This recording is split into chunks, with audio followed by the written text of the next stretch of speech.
शुभ संध्या सभी उत्तर प्रदेश पुलिस 2024 की तैयारी कर रहे बंधुओं को, आप सभी प्यारे दोस्त, मेरे प्यारे भाई, सभी लोगों का इस्तकबाल करता हूं मैं निशांत अपने इस YouTube चैनल पे, इस उम्मीद के साथ कि आप सभी इस बार सेलेक्ट होकर के मैसेज करेंगे सर हमारा सिलेक्शन हो गया। चलिए, खुद को ये मान चलना है कि आई एम द बेस्ट, मैं सबसे बेहतर हूं और मुझे और बेहतर करने की इच्छा रखनी चाहिए। ठीक है, चलिए दोस्त, प्रैक्टिस सेट 7वां है।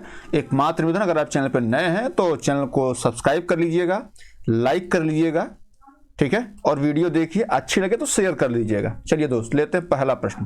क्या दोस्त, आधुनिक भारतीय भाषाओं का विकास किस भाषा से हुआ है? Option A Sanskrit, option B Pali, option C Prakrit, option D Apabhramsha. ये राजस्थान पुलिस का प्रश्न है, राजस्थान पुलिस का प्रश्न है। जवाब दीजिए इसका दोस्त।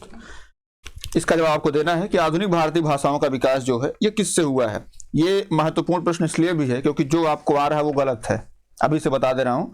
चलिए देखिए, हम एक प्रकार से अगर भारतीय भाषाओं के विकासानुक्रम को देख लेते हैं तो सबसे पहले हमारी कौन सी आई? सबसे पहले आई संस्कृत। कौन है भैया? सबसे पहले आई संस्कृत, उसके बाद आई आपकी पाली, संस्कृत के बाद पाली, पाली के बाद आपकी आई कौन सी? पाली के बाद आई आपकी प्राकृत, प्राकृत के बाद आई अपभ्रंश। क्या आई? अपभ्रंश। अपभ्रंश के बाद आई आपका अवहट्ट, ठीक है, अवहट्ट के बाद आई आपकी हिंदी।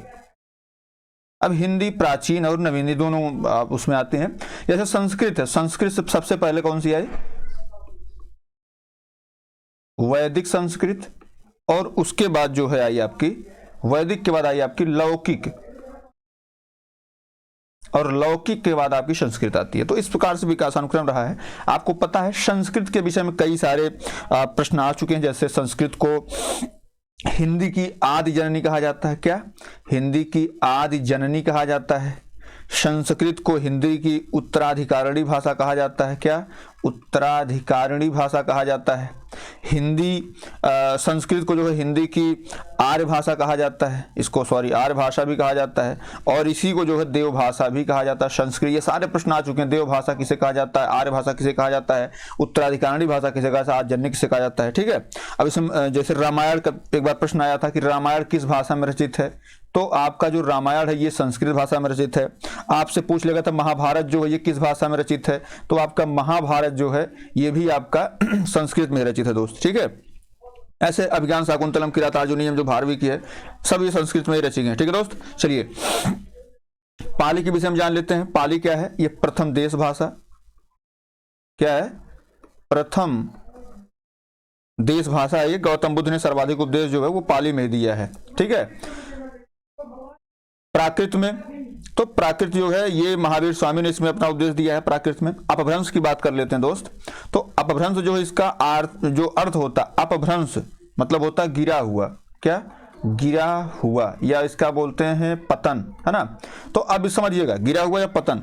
अपभ्रंश का प्रयोग सबसे पहले अगर किसी ने किया था तो वो किया था पतंजलि ने। पूछा गया प्रश्न है, सबसे पहले अपभ्रंश का प्रयोग किसने किया था, तो पतंजलि ने किया था। ठीक है, अपभ्रंश का वाल्मीकि किसे कहा जाता है, तो भैया वो कहा जाता है स्वयंभू को। अब मैं इतनी कहानी क्यों समझा रहा हूं आपको, समझिएगा। थोड़ा सा पेन का कलर चेंज कर लेते हैं दोस्त। देखिए, हम यहाँ अपभ्रंश पे आए हैं दोस्त। अपभ्रंश पे आपको पता है अपभ्रंश के विषय में और क्या है। अपभ्रंश जो है, अपभ्रंश भाषा में साहित्य रचना सबसे पहले वल्लभी के राजा धारसेन के शिलालेख में मिलता है।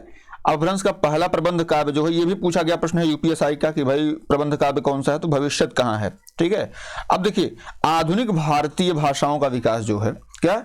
आधुनिक भारतीय भाषाओं का विकास, आधुनिक भारतीय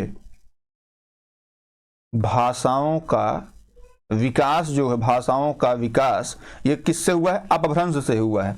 अब एक बात और समझिए, अपभ्रंश जो है मध्यकालीन आर्य भाषा। अपभ्रंश के विषय में एक और फैक्ट जान लीजिए, ये मध्यकालीन आर्य भाषा, मध्यकालीन आर्य भाषा, मध्यकालीन आर्य भाषा तथा आधुनिक आर्य भाषा, मध्यकालीन आर्य भाषा तथा आधुनिक आर्य भाषा के बीच की कड़ी है, के बीच की कड़ी है, समझिएगा, ये कड़ी है, इसलिए इसको जो है संधि काल की भी संज्ञा दी गई है।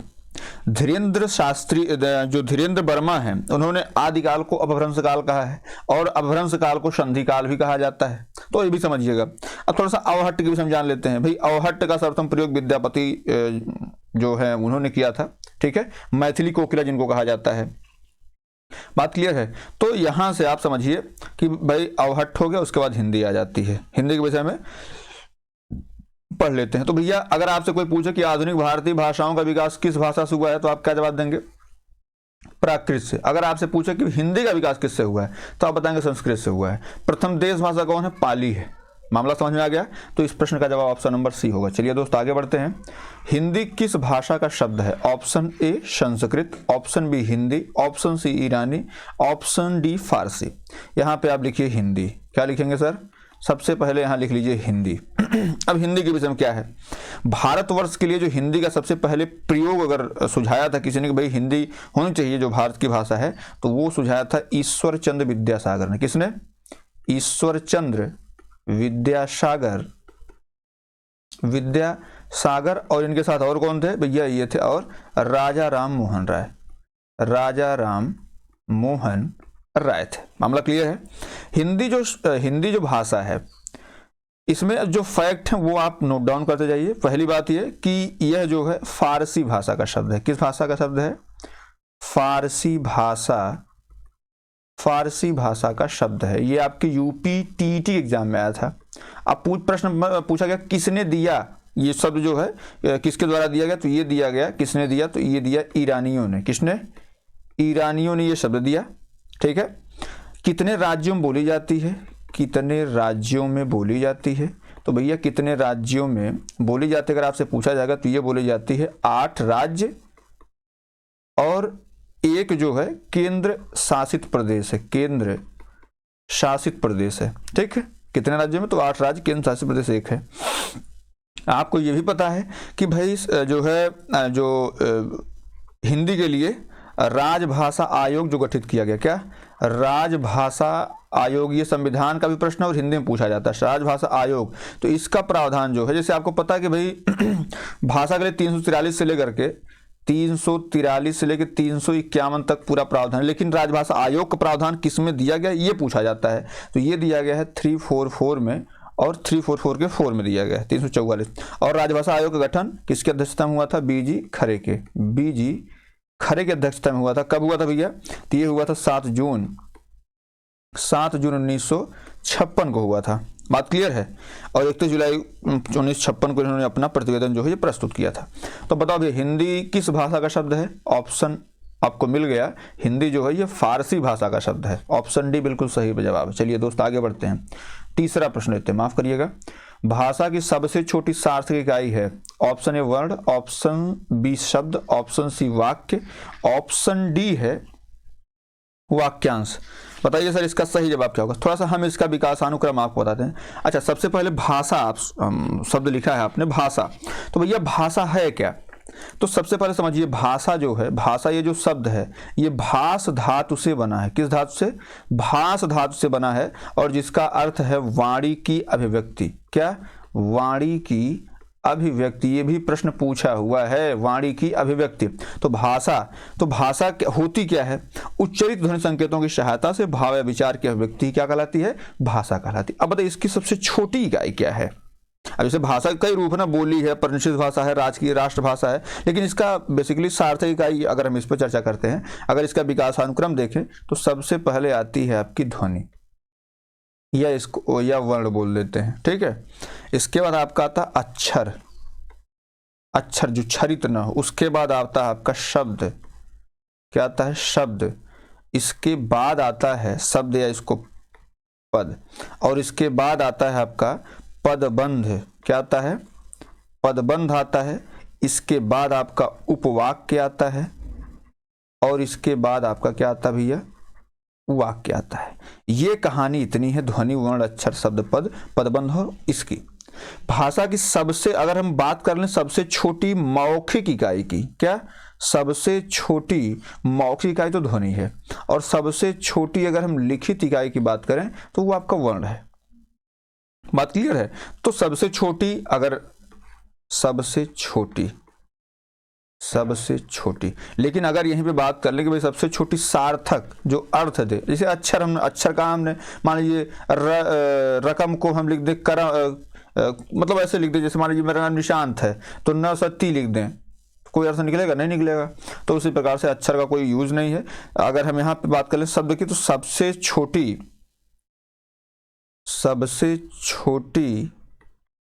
सार्थक इकाई, सबसे छोटी सार्थक इकाई जो है ये शब्द है, ठीक है। कभी कभी पद देता है ऑप्शन, शब्द नहीं देता है। और उसके बाद जो है वाक्य की बात कर लेते हैं दोस्त। तो पूर्ण सार्थक इकाई, क्या? पूर्ण सार्थक इकाई जो है ये आपका वाक्य है। बात क्लियर है। अब हमसे क्या पूछा? भाषा की सबसे छोटी सार्थक इकाई, तो ऑप्शन बी शब्द होगा। चलिए दोस्त आगे बढ़ते हैं। अगला क्या है भैया? हिंदी वर्णमाला में उरीय व्यंजन वर्ण कौन है? ऑप्शन ए स, ऑप्शन बी य, ऑप्शन सी ल, ऑप्शन डी ह। देखिए, जब हम व्यंजन को बांटते हैं, किसको? व्यंजन को बांटते हैं, व्यंजन को, तो व्यंजन को हम कुछ इस प्रकार से बांटते हैं। जैसे एक आपका होता है अस्पर्श वर्गीय व्यंजन। क्या? अस्पर्श वर्गीय व्यंजन। एक होता है ऊष्म व्यंजन, ऊष्म या ऊष्म संघर्षी में बोलते हैं, ऊष्म व्यंजन। और एक होता है, एक तो ये हो गया, तीसरा आपका होता है अंतस्थ या हृदय वर्णी बोलते हैं, अंतस्थ या इसको हृदय वर्णी बोलते हैं, ये बोलते हैं ना। इसके बाद आपका आता है यहाँ पे, अगर देखा जाए ऐसे मुख्यतः तो यही है। जैसे स्पर्श वर्गीय व्यंजन कितने हैं? 25 हैं भाई। यहाँ पे क वर्ग, च वर्ग, ट वर्ग, त वर्ग और प वर्ग। उस व्यंजन की बात करें तो इनकी संख्या कितनी है? 4 है। कौन कौन से? एक है आपका श, एक आपका श, एक आपका स और एक आपका ह। और अंतस्थ व्यंजन की बात कर लें तो य, र, ल और व। अगर आपसे कोई पूछे कि भाई व्यंजनों की संख्या कितनी होती है, तो आप क्या कहते हैं? 33 होती है। और अगर आपसे कोई पूछे कुल व्यंजन कितने होते हैं, तो यहीं पे हम लोग क्या करते हैं? एक जोड़ लेते हैं संयुक्त व्यंजन को, एक जुड़ जाता है आपका संयुक्त व्यंजन और एक जुड़ जाता है आपका द्विगुण व्यंजन। ये जुड़ता है ना सर, द्विगुण व्यंजन, पूरा व्यंजन खत्म हो जाएगा। संयुक्त व्यंजन, संयुक्त व्यंजन में आपको कौन आता है? छ, त्र, ज्ञ और आपका स्र। द्विगुण व्यंजन कौन आता है? एक आपका ढ़ आता है और एक आपका ड़ आता है। यही तो बात है ना सर। देखिए, अब इतनी समस्या हो गई आपकी सॉल्व। अब आप समझिए, जैसे अब इसमें या और व जो है, या और व, ये क्या है भैया? ये अर्ध स्वर आते हैं, आपको पता ही है।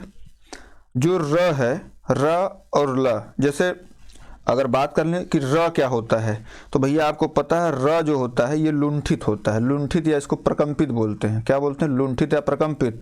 और जो आपका ल होता है ये होता है पार्श्विक। क्या होता है भैया?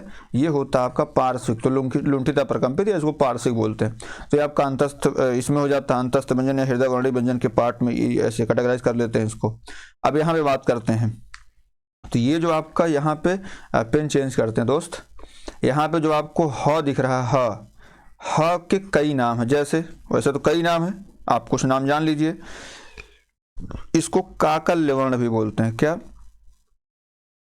इसको काकल्य वर्ण बोलते हैं। और क्या बोलते हैं इसको उरीय व्यंजन वर्ण बोलते हैं। क्या? उरीय व्यंजन बोलते हैं। और इसी को और क्या बोलते हैं? स्वर यंत्रीय बोलते हैं। क्या बोलते हैं दोस्त?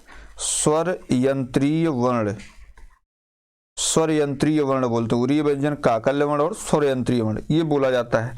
अब देखिए, अब इसमें आपको दिया गया है, हमने ये भी बता दिया आपको, स ये उस संघर्षीय व्यंजन होते हैं, या जो अर्धस्वर है, ल जो है ये आपका पार्श्विक है, और ह आपका इसमें क्या है? बिल्कुल सही जवाब है। चलिए दोस्त आगे बढ़ते हैं, 5वां प्रश्न लेते हैं। उच्चारण की दृष्टि से संबल ध्वनि का कौन सा वर्गीकरण है? ऑप्शन ए संपृक्त ध्वनि, ऑप्शन बी युग्मक ध्वनि, ऑप्शन सी है आपका संयुक्त ध्वनि, ऑप्शन डी आपको दिखा है द्वित्व व्यंजन। बताइए इसमें सही जवाब क्या? संयुक्त होगा, द्वित्व होगा, क्या होगा? सबसे पहले हम इनकी प्रकृति जान लेते हैं। भाई द्वित्व व्यंजन किसको आप कहते हैं? द्वित्व आप ऐसे समझिए, यदि कोई भी आधा वर्ण अपने ही वर्ण के पूरे से जाके मिलता है, जैसे आप ऐसे समझिए, जैसे हम कहते हैं पक्का, तो भैया ये आधा वर्ण अपने पूरे वर्ण से जाके मिलता है तो द्वित्व बन जाता है। जैसे एक और आप ले लीजिए, आप दिल्ली फेमस उदाहरण है, दिल्ली, ये भी द्वित्व व्यंजन है। संयुक्त व्यंजन का क्या होता है भैया, दो या दो से अधिक व्यंजन ध्वनियां परस्पर संयुक्त होकर जब एक स्वर के सहारे बोली जाती है। जैसे यहाँ पे आप लिख लीजिए, इसका उदाहरण ले लीजिए, कौन सा, जैसे सबसे फेमस उदाहरण प्राण, तो प्राण है, स्वर की सहायता से बोली जा रही हैं, तो ये आपका संयुक्त हो गया, है ना, संयुक्त हो गया। उसके बाद अगर हम बात कर लेते हैं युग्मक ध्वनि, तो भैया देखिए है क्या कि द्वित्व और युग्मक ये दोनों एक ही लगभग होती हैं, दोनों एक ही, युग्मक ध्वनि आप कर लीजिए चाहे द्वित्व, तो बी और सी दोनों एक ही हैं। तो ये आप देख लीजिए है क्या, इसमें संबल, अपने ही वर्ण, वर्ग, ऐसा तो कुछ कहा नहीं जा रहा है ना, अपने वर्ण से जाके मिलता है, ये कहा। अब यहाँ पे संपृक्त की बात कर लेते हैं कि जब एक ध्वनि दो व्यंजन से संयुक्त हो जाए, जब वह तब वह क्या कहलाती है, संयुक्त संपृक्त कहलाती है। मतलब ये जैसे जब इसे ये लिखा है संबल, क्या लिखा है, संबल लिखा है, संबल में स और ब ध्वनियों के मध्य, क्या, एक स और यहाँ ब, श और ब ध्वनियों के मध्य जो है माँ ध्वनि संयुक्त हुई है, क्या, माँ ध्वनि जो है ये संयुक्त हुई है।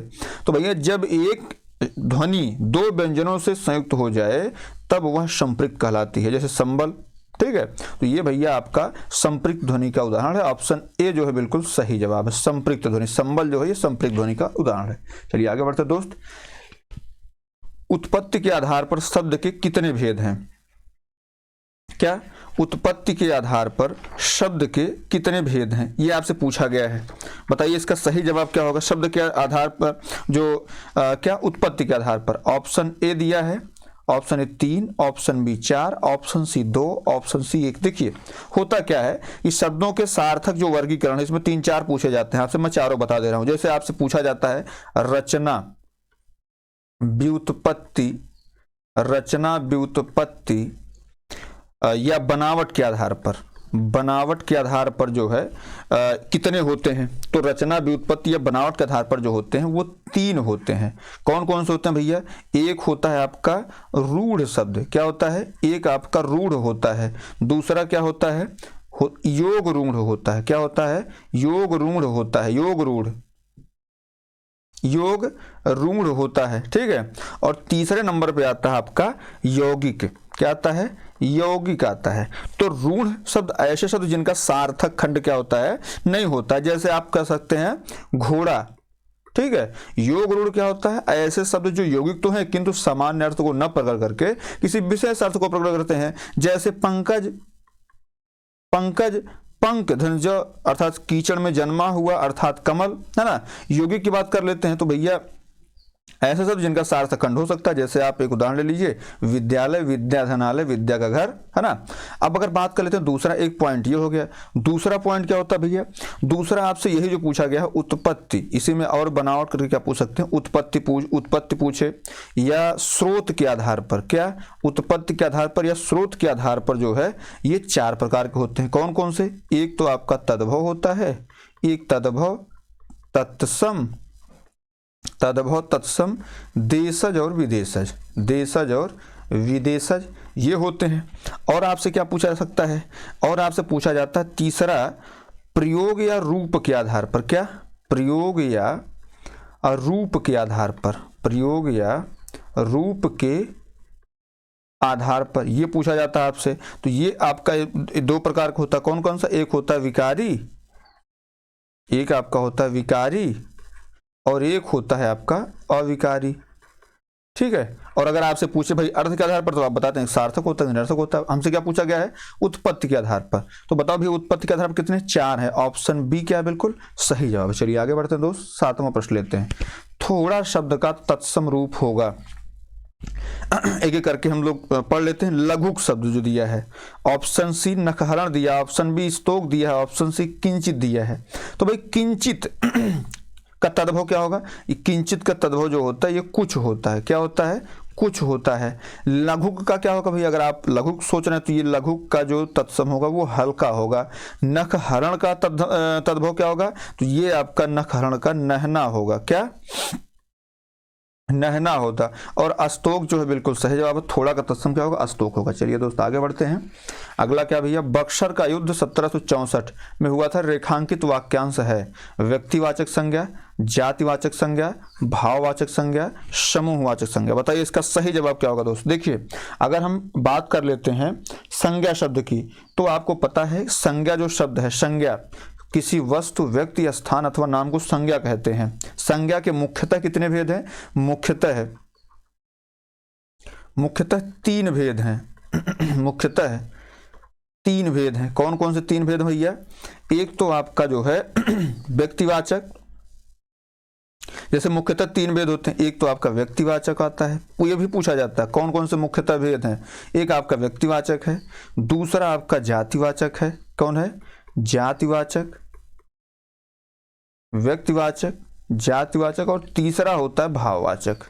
क्या होता है, भाववाचक। अब इसी जातिवाचक के 2 पार्ट होते हैं, कौन कौन से, एक होता है आपका द्रव्यवाचक,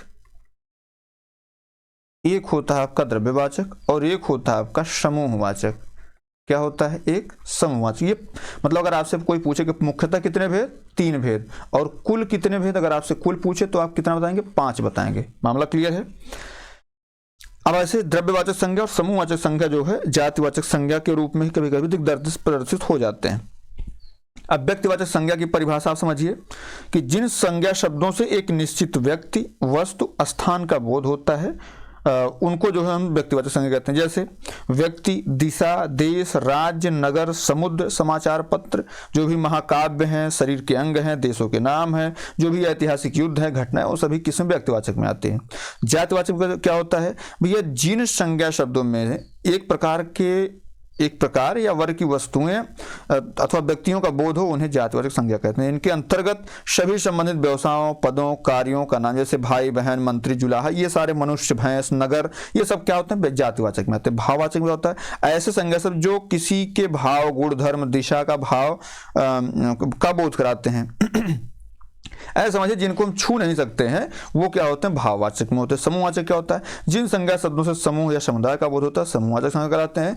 जैसे हम कहते हैं आयोग, पुलिस, कर्मचारी, परिवार, सभा, ये सब क्या है, समूहवाचक में आ जाते हैं। मामला क्लियर है। तो अब देखिए हमने क्या कहा कि अगर कोई युद्ध होता है, ऐतिहासिक घटनाक्रम होता है, वो किस में आते हैं, व्यक्तिवाचक में। तो आपका ऑप्शन नंबर ए बिल्कुल सही जवाब है, ऑप्शन ए। ठीक है। जैसे राम, गंगा, मंगल, जिसे हम कहते हैं मंगलवार है आज, तो वैसे थोड़े मंगलवार कई मंगलवार है, एक ही मंगलवार है, सोमवार है, रविवार है ना, जितने वार है। पानीपत का प्रथम युद्ध, पानीपत का द्वितीय युद्ध, पानीपत का तृतीय, एक स्पेसिफिक नाम इनका है, तो ये व्यक्तिवाचक में आते हैं। चलिए दोस्त आगे बढ़ते हैं। 9वां प्रश्न, हिंदी में कुल कितने सर्वनाम हैं। हिंदी में कुल कितने सर्वनाम, option A 8, option B 10, option C 11, option D 13।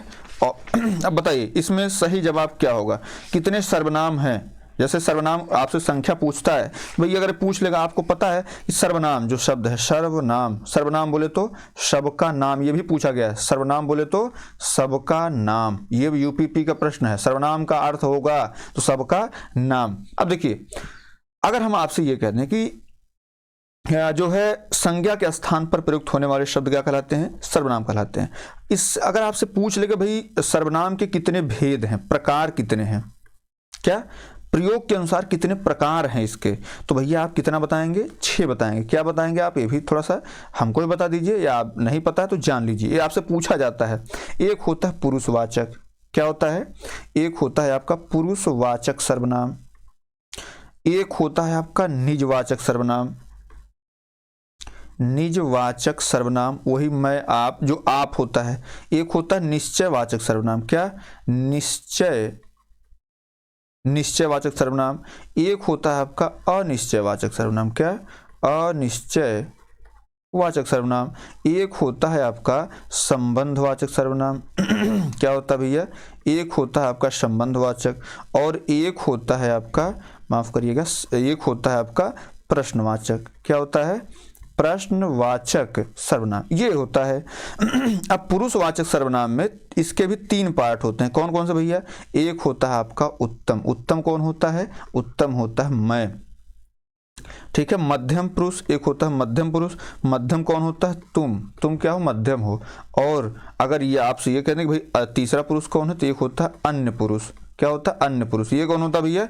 ये होता है वह। ठीक है। अब ये तो भेद हो गए। हमसे क्या पूछा है? सर्वनाम की संख्या। क्या पूछा है? हमसे संख्या पूछा है। संख्या कितनी होती है भैया? 11 होती। कौन कौन से होते हैं? पहला तो आपका जान ले मैं, उसके बाद तू, इसके बाद आपका आता है आप, मैं, तू, आप, उसके बाद आपका यह, इसके बाद होता है वह, इसके बाद होता है जो, इसके बाद होता है सो, जो, सो, फिर उसके बाद आता है कोई, फिर उसके बाद होता है कुछ, फिर होता है आपका कौन, और फिर होता है आपका क्या। गिन लिए 1 2 3 4 5 6 7 8 9 10 11। ये 11 जो है इनकी संख्या है। ठीक है दोस्त। अब इसमें सही जवाब क्या देंगे आप? Option C. चलिए दोस्त आगे बढ़ते हैं। 10वां नंबर क्या भैया? मोहन पिताजी को पत्र लिखता है, वाक्य में कौन सी क्रिया है? ऑप्शन ए सकर्मक क्रिया, ऑप्शन बी अकर्मक क्रिया, ऑप्शन सी नामबोधक क्रिया, ऑप्शन डी प्रेरणार्थक क्रिया। बताइए सर इसका सही जवाब क्या होगा? क्रिया जवाब पढ़ रहे हैं तो बताइए इसका सही जवाब क्या होगा। देखिए दोस्त, सबसे पहले बात कर लेते हैं प्रेरणार्थक क्रिया की। प्रेरणार्थक क्रिया क्या होता है? जब कर्ता क्रिया का संपादन स्वयं न करके किसी अन्य के माध्यम से पूर्ण करवाता है। तो जैसे ये कहते हैं प्रेरणा देते हैं, जैसे हम कर रहे हैं, हम करवा रहे हैं, तो करवाना ऐसे आप समझिए। जैसे पढ़ना, और प्रथम प्रेरणार्थक हो जाएगा पढ़ाना। क्या हो जाएगा? पढ़ाना। ठीक है। नामबोधक क्रिया क्या होती है भैया? संज्ञा अथवा विशेषण के साथ। क्या होता है? संज्ञा अथवा विशेषण के साथ जो है ये सामान्य क्रिया का संयोग होता है। जैसे यहाँ पे आपने कह दिया लाठी, और उसके बाद क्या होता है? लाठी के बाद मारना, तो लाठी मारना। अकर्मक क्रिया क्या होती है भैया? कर्ता के साथ जो है यहाँ पे क्या होता है? कर्ता के साथ क्रिया तो होती है, लेकिन कर्म क्या होता है भैया? कर्म जो है अनुपस्थित होता है। सकर्मक क्रिया क्या होती है? एक तो आपका कर्ता होता है, और यहाँ पे भी कर्म भी होता है, और उसके बाद जो है क्रिया होती है। और एक ट्रिक आपको बता दें, देखिए सकर्मक अकर्मक ज्ञात करने का आपसे 3 प्रश्न पूछे जाने। जैसे लिखना, ये क्रिया है। जैसे क्रिया के पहले आप क्या पूछेंगे? आप पूछेंगे क्या लिखती है। जैसे क्या पूछिए, किसे पूछिए, क्या, किसे और किसको। ये 3 प्रश्न अगर आप पूछ रहे हैं और आपको जवाब मिल जा रहा है तो वो समझिए क्या है? तो समझिए कि वो सकर्मक है। क्या, किसे और किसको, अगर ये तीनों जवाब मिल जाए समझिए सकर्मक है। तीनों जवाब नहीं मिल रहे हैं तो आप समझिए अकर्मक है। तीनों में से 2 जवाब मिलने चाहिए। जैसे मोहन पिताजी को पत्र लिखता है, तो लिखना ये क्या? क्रिया है। लिखने से पहले आप पूछिए क्या लिखता है, तो जवाब मिलेगा पत्र लिखता है। किसे या किसको लिखता है, तो भैया पिताजी को लिखता है। तो इसका मतलब ये क्या है? इसका मतलब ये सकर्मक क्रिया है। ऑप्शन ए सही है। ठीक है दोस्त। चलिए आगे बढ़ते हैं। 11 नंबर क्या भैया? बच्चे बस से पाठशाला जाते हैं, इस वाक्य में कौन सा कारक है? बताइए दोस्त इसका सही जवाब क्या होगा? इसमें कौन सा कारक है? ऑप्शन ए कर्म कारक, ऑप्शन बी करण कारक, ऑप्शन सी संप्रदान कारक, ऑप्शन डी अपादान कारक। बताइए। देखिए आपको पता है अलगाव की स्थिति होती है तो अपादान कारक, हम लोग अपादान कारक को याद करते हैं। साहब ये तो अपादान कारक वाला हमको याद करना है, लेकिन जब अलगाव की स्थिति होगी तब ना। अब देखिए अपादान में क्या होता है? अलगाव होता है, अलगाव होता है। संप्रदान किसी के लिए कुछ किया जाता है। करण मतलब ये साधन होता है, मतलब इसके द्वारा कोई कार्य संपन्न होगा। और कर्म जो है स्वयं करता है, उसको ऐसे करना, उसको ऐसे करना। ठीक है, इसका को होता है। तो भैया इसमें बच्चे बस से पाठशाला जाते हैं, इसमें साधन का प्रयोग हो रहा, मतलब क्या होगा? करण कारक होगा। ठीक है, बात क्लियर है। चलिए आगे बढ़ते हैं। 12 नंबर किस छंद का प्रथम व अंतिम पद एक सा होता है? किस छंद का प्रथम व अंतिम पद एक सा होता है? ऑप्शन ए कुंडलियां, ऑप्शन बी रोला, ऑप्शन सी दोहा, ऑप्शन डी सोरठा। बताइए सर इसका सही जवाब क्या होगा? देखिए हम एक एक करके बात करें। तो सोरठा होता है। ठीक है, सोरठा में क्या होता है भैया? सोरठा में जो पहला और तीसरा पद होता है, इसमें क्या होता है भैया, इसमें 11 मात्राएं होती हैं, ठीक है। और अगर बात कर लें दूसरा और चौथे की, तो इसमें जो है 13 मात्राएं होती हैं। बात क्लियर है। अब देखिए जो सोरठा है ये दोहा का उल्टा होता है, तो जाहिर सी बात अगर यहाँ पे हम 1-3 लिखेंगे और यहाँ पे 2-4 लिखेंगे, तो 1-3 में क्या, 1-3 में अगर दोहे की बात करते हैं, ठीक है, दोहा छंद जो है, पहली बात तो ये अर्धमात्रिक है, तो इसके प्रथम और तीसरे चरण में जो है वो 13 मात्राएं होती हैं, और दूसरे और चौथे चरण में 11 मात्राएं होती हैं। बात क्लियर है।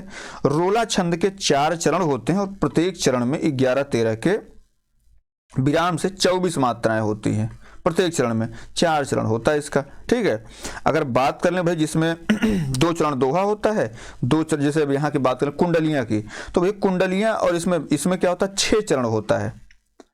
प्रथम व अंतिम शब्द एक सा होता है, इसमें कुल 6 चरण, तो इसमें 2 चरण दोहा होता है, जैसे 2 चरण ये दोहा होगा, और शेष जो है, शेष 4 चरण, 2 चरण दोहा और शेष 4 चरण जो है ये रोला होगा। क्या होगा, रोला होगा।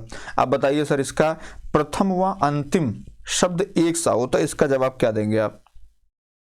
तो आपको पता है कि प्रथम व अंतिम शब्द कुंडलियां जो है इसका एक सा होता है, ठीक है। कुंडलियों का प्रथम शब्द जो है, प्रथम और अंतिम शब्द दोनों एक सा होगा, तो इसमें ऑप्शन ए बिल्कुल सही जवाब है। आपसे बेसिकली ये सारे प्रश्न पूछे जाते हैं, इसलिए मैंने ऐसे प्रश्नों को लिया है। अब बताइए समुद्र का पर्यायवाची क्या होगा? अर्णव होगा, विश्वंभर होगा, उदक होगा, तुंग होगा। बताइए सर, तुंग का पर्यायवाची क्या होता है? उत्तुंग शिखर मतलब क्या होता है? ऊंचा। क्या होता है? ऊंचा, उन्नत, ऊंचा हो गया, उन्नत हो गया, गगन हो गया, गगन है ना, या गगन चुंबी आप बोल सकते हैं, उच्च हो गया, तो ये सारी चीजें हैं, है ना। अब इसमें भी उदक और विश्वंभर का बहुत ज्यादा वो है नहीं, इसमें अर्णव जो है बिल्कुल सही जवाब है। और कुछ आप लिख लीजिए, जैसे अगर आपको कंपति, क्या कंपति की बात कर लें, नदीस की बात कर लें, किसकी? नदीस की बात कर लें, वारिस की बात कर लें, किसकी? वारिस की, है ना। नीर निधि, क्या? नीर निधि की बात कर लें, पारावार की बात कर लें, तो ये सारे के सारे क्या है? पारावार। उसके बाद आपका रत्नाकर, क्या? पारावार हो गया, रत्नाकर हो गया, अवधि हो गया, क्या भैया? अवधि हो गया, उदधि हो गया, उदधि, और उसके बाद जो है आपका सिंधु। क्या होता है? ये सारे के सारे जो है क्या, इस समुद्र के पर्यायवाची। ऑप्शन ए बिल्कुल सही जवाब है। चलिए दोस्त आगे बढ़ते, 14 नंबर, कौटिल्य का विलोम क्या होगा? मृदुलता, आर्थव, आर्जव या मार्दव। बताओ क्या होगा भैया इसका सही जवाब? कौटिल्य का विलोम क्या होगा? तो भैया कौटिल्य का विलोम, जैसे इसमें मार्दव का तो होता कुछ नहीं है, मृदु होता, मार्दव नहीं होता। मृदु, जैसे ये शब्द लिखा मृदुलता, तो मृदुलता का क्या हो जाएगा? कठोरता हो जाएगा। क्या हो जाएगा? मृदुलता का कठोरता हो जाएगा, है ना। आर्थव जो शब्द दिया है, आर्थव तो होता नहीं, आर्तव अगर होता, आर्तव तो ये हो जाता अनार्तव, अनार्तव, अनार्तव हो जाता। आर्जव, ये आपका कौटिल्य का आर्जव हो जाएगा। ऑप्शन सी बिल्कुल सही जवाब है दोस्त। चलिए आगे बढ़ते, 15 नंबर, शुद्ध वाक्य का चयन करिए। माता पिता की शुश्रूषा करनी चाहिए, तूफान आने का संदेह है। ऑप्शन सी, अनेक निरपराध दंड के भागे हुए हैं। ऑप्शन डी, इसके एकमात्र 2 कारण हो सकते हैं। दंड के भागी कर लो यार, भागी हुए हैं, ठीक है। माता पिता की शुश्रूषा करनी चाहिए, तो माता पिता की शुश्रूषा नहीं होती, माता पिता की सेवा होती है। क्या होती है? सेवा। ये तो गलत हो गया। तूफान आने का संदेह है, तो तूफान आने का संदेह नहीं है, तूफान आने की आशंका है। क्या होता है? आशंका होता है। इसके एकमात्र 2 कारण होते हैं, तो भैया एकमात्र नहीं होगा, इसके 2 कारण होंगे, ये बात सही हो जाएगी। या इसके एकमात्र का कारण हो सकता है, हो सकते हैं, ऐसे नहीं, इसमें 2 कारण हो सकते हैं।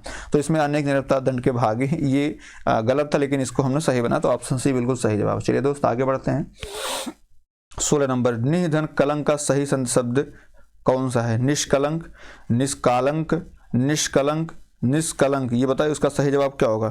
देखिए सर, इसकी बात कर लेते हैं कि भाई निष्कलंक में क्या सही होगा। तो भैया आपको पता है निधन कलंक जो होता है ये विसर्ग संधि है, और इसमें सही जवाब जो है आपका ऑप्शन नंबर ए सही हो जाएगा। चलिए दोस्त आगे बढ़ते हैं, चरण धरत चिंता करत चितवत चारहु ओर, सुबिरन को खोजत फिरत कवि व्यभिचारी चोर में कौन सा अलंकार है? ऑप्शन ए अनुप्रास, ऑप्शन बी यमक, ऑप्शन सी श्लेष, ऑप्शन सी उत्प्रेक्षा। आपको पता है कि भाई अनुप्रास में क्या होता है? व्यंजन वर्णों की आवृत्ति होती है। क्या होता है? व्यंजन वर्णों की आवृत्ति होती है।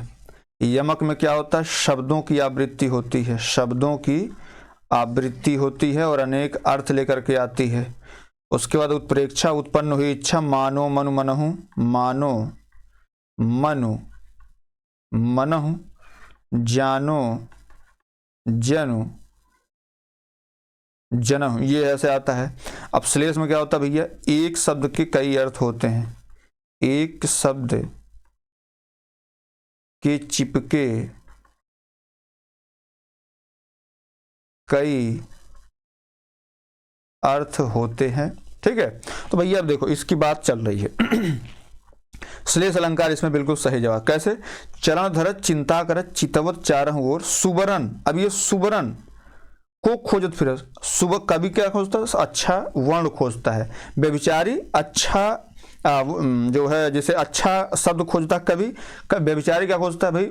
अच्छे जो रंग के स्त्री हो उसको खोजता है। चोर क्या खोजता है? सुबरन मतलब स्वर्ण खोजता है। तो इसके अलग अलग अर्थ, जैसे रहीमन पानी राखिए बिन पानी सब सून, पानी गए न उबरे मोती मानुष चून। तो पानी मतलब इज्जत भी होता है, पानी मतलब जो है जो क्या नाम है मोती भी होता है, और पानी मतलब जल भी होता है। ठीक है, तो इसको अलग अलग है। ऑप्शन सी इसका सही जवाब। 18 नंबर चलते हैं। ठिठुरता हुआ गणतंत्र इस व्यंग संग्रह के व्यंग्यकार हैं? ऑप्शन ए Maithili Sharan Gupt, option B Bhawani Prasad Mishra, option B Dharmpal Bharati, option D Harishankar Parsai. बताइए इसका सही जवाब क्या होगा दोस्त? क्या पूछा है कि ठिठुरता हुआ गणतंत्र। देखो भैया, ठिठुरता हुआ गणतंत्र इस व्यंग संग्रह के व्यंग्यकार जो हैं ये आपके हरिशंकर परसई जी हैं। ठीक है, इनकी अन्य रचना भी आप समझ लीजिए, जैसे निठल्ले की डायरी। क्या? निठल्ले की डायरी, भोला राम का जीव, भोला राम का जीव। ठीक है, अब जैसे अब कुछ धर्मवीर भारती की आप फेमस रचनाएं समझ लीजिए। एक तो आपका गुनाहों को देवता, आपको पता है गुनाहों का देवता, सूरज का सातवां घोड़ा, सूरज का सातवां घोड़ा, सूरज का सातवां घोड़ा, और सबसे फेमस रचना इनकी है अंधा युग। क्या? अंधा युग। हो सकता है आपसे यही यूपी में पूछ ले। ठीक है, भवानी प्रसाद मिश्र उतने इंपॉर्टेंट कभी है नहीं, इसलिए इनकी बहुत ज़्यादा नहीं आपको याद है, लेकिन मैथिली शरण गुप्त याद कर लीजिए। एक तो आपको याद करना भारत भारती। क्या? एक तो आपको भारत भारती याद करना है, एक फिर याद करना रंग में भंग, रोज मैं आपको लिखवाता ही हूँ रंग में भंग। उसके बाद आपका पंचवटी, और उसके बाद आपका झंकार, झंकार, और सबसे फेमस रचना इनकी जो है वो है साकेत। ये जरूर याद कर लीजिए। ठीक है, इसका सही जवाब ऑप्शन नंबर डी हो जाएगा, ठिठुरता हुआ गणतंत्र। चलिए आगे बढ़ते हैं दोस्त। 9वां प्रश्न, निम्नलिखित में से कौन ज्ञानाश्रयी शाखा के कवि हैं? Option A Kabirdas, option B Tulsidas, option C Rahimdas, option D Malik Mohammad Jayasi. बताइए इसका सही जवाब क्या होगा दोस्त? देखिए इसकी बात कर लेते हैं भाई, इसमें आपसे जैसे पूछा जाना है तो जैसे मलिक मोहम्मद जायसी की बात कर लें तो ये सूफी प्रेमाख्यान के, किसके? सूफी प्रेमाख्यान धारा के कवि हैं, सूफी प्रेमाख्यान धारा। ठीक है, बात कर लेते हैं रहीमदास की, तो रहीमदास जो है ये कृष्ण भक्ति के हैं। क्या? कृष्ण भक्ति के हैं, कृष्ण भक्ति शाखा के। ठीक है, अब यहाँ पे तुलसीदास की बात कर लेते हैं दोस्त, तो ये राम भक्ति शाखा के हैं। क्या है? राम भक्ति शाखा। ऐसे आप खुद सोचिएगा, उसके बाद बचते हैं आप कबीरदास। यही आपका ऑप्शन नंबर क्या बिल्कुल सही जवाब हो जाएगा। चलिए दोस्त आगे बढ़ते हैं। 20वां नंबर अंतिम प्रश्न, निम्नलिखित में से कौन सुमेलित नहीं है? नहीं है पूछा है। निर्मला क्या उपन्यास है? चिता के फूल निबंध है, वरदान नाटक है, भारत। कौन इसमें सुमेलित नहीं है? आपको पता है निर्मला जो है ये उपन्यास है, और किसने लिखा है इसको? इसको लिखने वाले हैं प्रेमचंद। कौन भैया? प्रेमचंद। चिता के फूल निबंध है, बिल्कुल सही बात है। और इसके लेखक कौन है भैया? तो राम वृक्ष बेनीपुरी। कौन है? राम वृक्ष बेनीपुरी हैं। इसको देखिए, अगर आप मुझे देख पा रहे हैं, सुन रहे हैं, तो आप प्लीज़ निवेदन मैं आपसे करूंगा कि आप इसको लिख भी लीजिएगा, ठीक है। भारत दुर्दशा अभी हम लोग पढ़े हैं। भारत दुर्दशा जो है यह एक नाटक है और इसके रचनाकार कौन है? भारतेंदु हरिश्चंद्र है। कौन है? भारतेंदु हरिश्चंद्र हैं। भारतेंदु हरिश्चंद्र हैं। और वरदान क्या भैया? वरदान जो है ये नाटक नहीं है दोस्त। वरदान क्या है? वरदान एक कहानी है। क्या है? वरदान एक कहानी है। और किसकी कहानी है? तो ये कहानी किसकी है भैया? प्रेमचंद की, ठीक है। तो इसमें ऑप्शन नंबर सी क्या है? बिल्कुल सही जवाब है मेरे दोस्त, मेरे भाई। उम्मीद करता हूँ क्लास आपको पसंद आई होगी। पसंद आई होगी प्लीज़ उसको लाइक कर लीजिएगा, शेयर कर दीजिएगा और सब्सक्राइब जरूर कर लीजिएगा। बहुत बहुत धन्यवाद।